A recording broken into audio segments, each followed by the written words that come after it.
leader ng mga subtitle si Dima Torsok. Tila ito ang pinakamalaking atake ng sandatahang lakas ng Ukraine sa digmaan. Sa Russia, pagkatapos ng pag-atake ng mga drone ng Ukraine sa Novorossiysk, sumiklab ang mga sunog sa mga pangunahing pasilidad ng langis ng Russian Federation na ginagamit para sa militar na lohistika.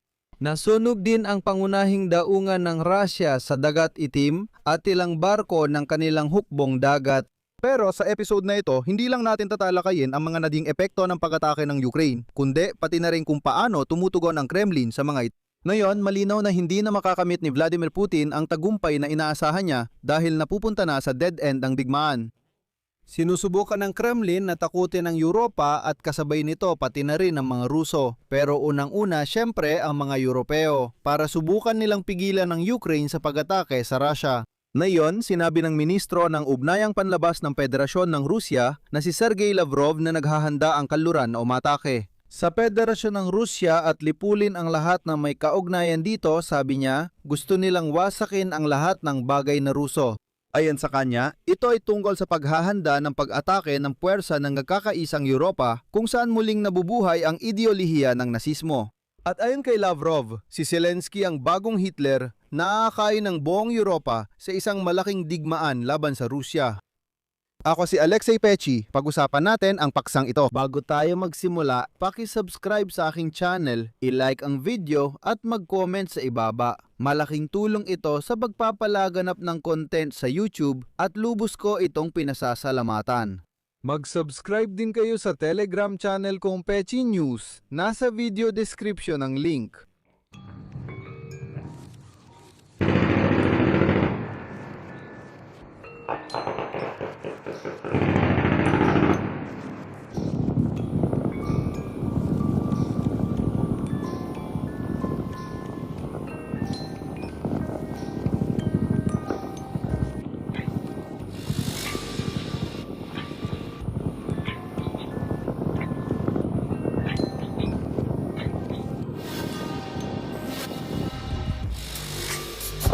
Mga subtitle Dima Torsok.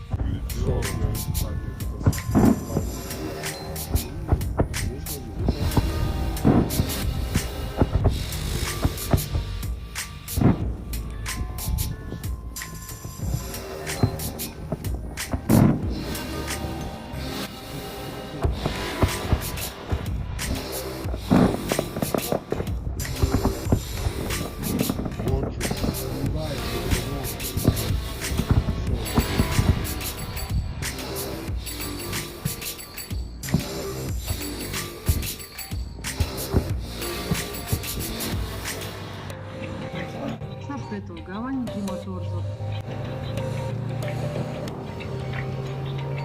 Sa mga magagandang kuhang ito, makikita ninyo ang mga naging resulta ng pag-atake ng mga Ukrainian drones sa Novorossiysk sa Krasnodar Krai ng Russian Federation. Tinangkang harangin ng depensang panghimpapawid ng mga Ruso ang mga drone, ngunit may ilang nakarating pa rin sa target. Sa pantalan ng Novorossiysk, nagkaroon ng sunog.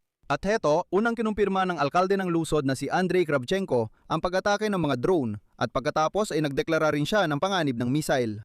Nilinaw ng lokal na otoridad na nagkaroon ng sunog sa oil depot dahil sa bumagsak na debris mula sa mga napabagsak na drone.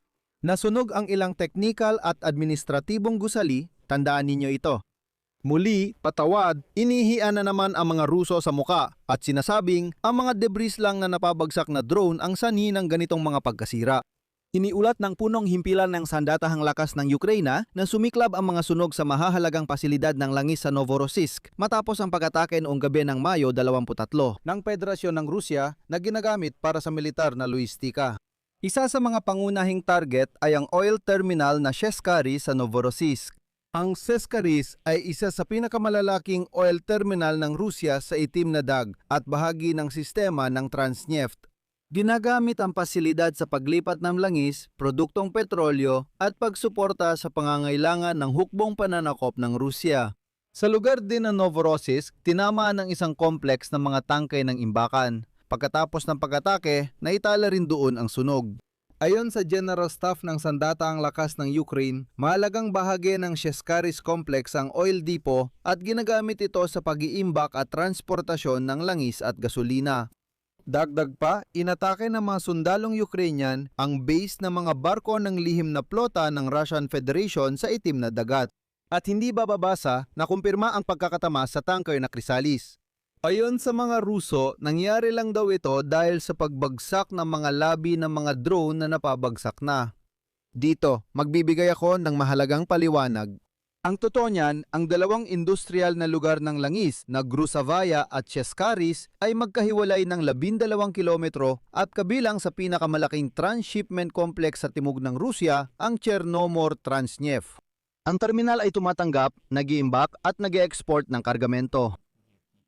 At doon mismo sa mga tanker ng Shadow Fleet at pati na rin ang Gruzavaya Balka. Ito ang pinakamalaking imbakan ng langis sa buong Caucasus na nangongolekta ng hilaw na materyales para sa pag-export sa pamamagitan ng Novorossiysk at may higit sa 60 tangke na may kabuuang kapasidad na humigit kumulang 1.2 milyong tonelada.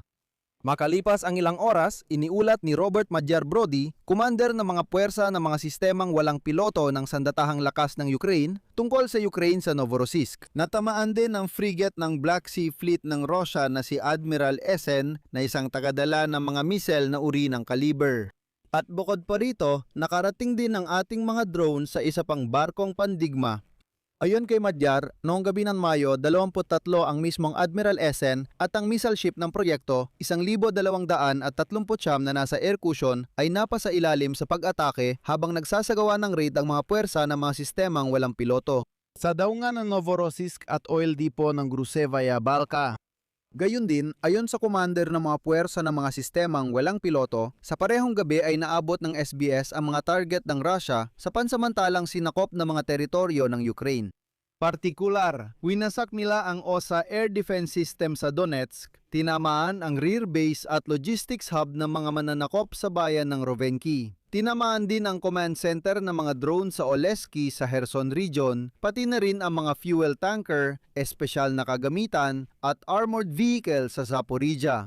Sa palagay nyo, paano kaya tumugon ang Kremlin sa ganitong mga pag-atake?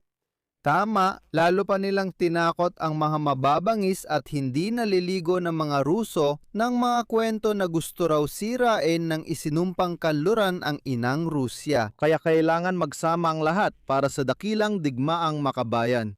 At hindi ako nagbibiro o nagpapatawa ngayon. Ngayon, ang pinuno ng kagawaran ng ugnayang panlabas ng Federasyon ng Rusya, si Sergey Lavrov, ay nagkwento tungkol sa kung paano naghahanda ang kanluran na salakay ng Rusya at lipulin ang lahat ng may kaugnayan sa Rusya.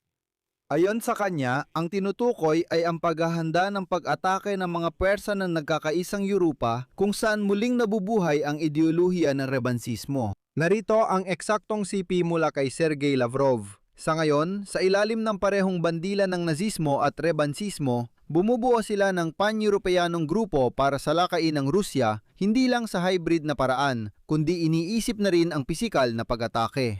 At sa unahan ng grupong ito ay hindi si Adolf Hitler, kundi si Vladimir Zelensky na may dalang mga Nazi na slogan. Gusto mo bang marinig ang pinaka-nakakatawa at nakakatakot na detalye tungkol sa walang kwentang-kwento ni Sergey Lavrov? Ang ganitong kalokohan ay ikinuwento ni Sergey Lavrov sa isang panayam sa propagandistang publikasyon na tinatawag na Pambatang Redaksyon na nakatuon sa paglalason ng isipan ng mga batang Ruso at kabataan.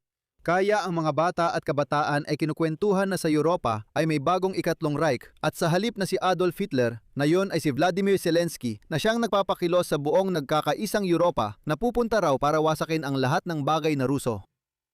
At eto pa, si Lavrov ay nagsabi at ito ay CP, sila mismo ang mga globalista ang may pangunahing pananagutan kung bakit ang layunin ng kasalukuyang pamahalaan ng Ukraine ay naging paglipol sa lahat ng may kaugnayan sa Russia. Ang kanluran ay nagbabayad at humihikayat sa ganitong Nazi na pulisya at iginigiit na ipagpatuloy ng Ukraine ang direksyong ito.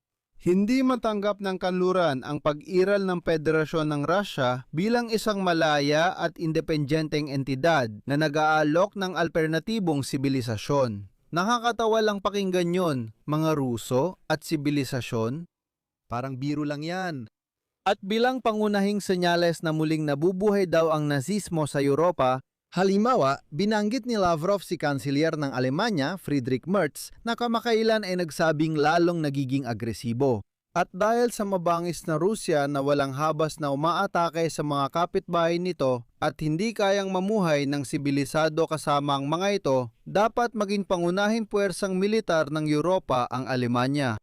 At ayon kay Lavrov, ang pahayag na ito ni Merz ay nangangahulugan na si Merz ay isang Nazi na nangangarap na buhayin muli ang Ikatlong Reich na tiyak na magtatangkang lipulin ang lahat ng may kaugnayan sa Russia. Kaya naman, isang malinaw na konklusyon, ang malalayong parusang ipinapataw ng Ukraine sa pamamagitan ng malalakas na pag-atake sa loob ng Russia ay hindi lang dapat ipagpatuloy, kundi lalo pang palakasin. Dahil wala ng ibang wika na naintindihan ng mga mababangis na Ruso na ito. Dito ko natatapusin. Ibahagi ninyo ang inyong opinyon at mga konklusyon sa mga komento sa ilalim ng episode na ito. Mag-subscribe kayo sa channel, pindutin ang kampanilya at huwag kalimutang mag-like.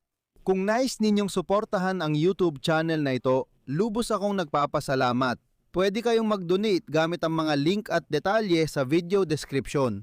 Maraming opsyon doon. Pumili ng pinakaangkop sa inyo o iscan ang QR code sa screen. Ito ang pinakamadaling paraan para suportahan ang channel na ito. Iyon lang po, ingatan ninyo ang inyong sarili. Paalam sa lahat.